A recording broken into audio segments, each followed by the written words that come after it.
后来乡亲啊，继续来看，上会伫秋天来爆发的 A 型流感是来着上界界，尤其是 H3N2 的病毒株所引爆的 A 型流感上多。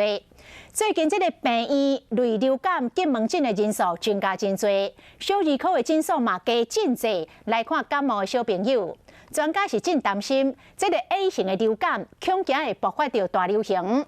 上主要是因为这2-3年来受到新冠病毒的影响，样样拢无流感的病毒生存的余地。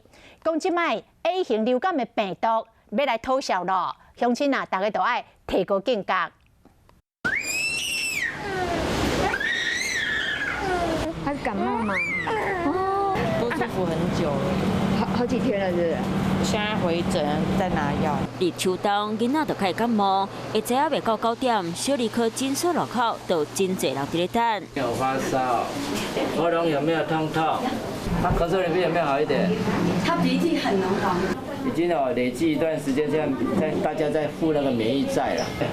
一段时间大家保护得太好了，都没有被感染，没有被感染就没有抗体，没有抗体，有一天感染了你就会感染。所以现在很多小朋友都在集体感染。即马流感病毒真实行，尤其是 H3N2 爆发的 A 型流感上多，变异类流感门诊的人数嘛变多，含 B 型流感敢有寄生伫咧人类，啊 A 型流感病毒人甲猪含鸟仔拢会相活，较会产生变种病毒，引起大流行。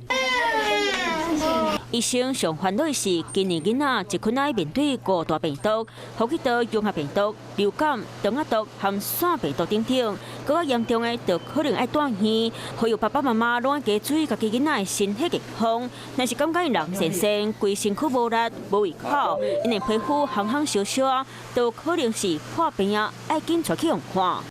Hello， 大家好，我是乃瑜，要教给大家2个任务。第一个，华视新闻的脸书专页，你按赞了吗？还有华视新闻的 YouTube 频道，赶紧订阅起来，还要记得按赞，开启小铃铛哦。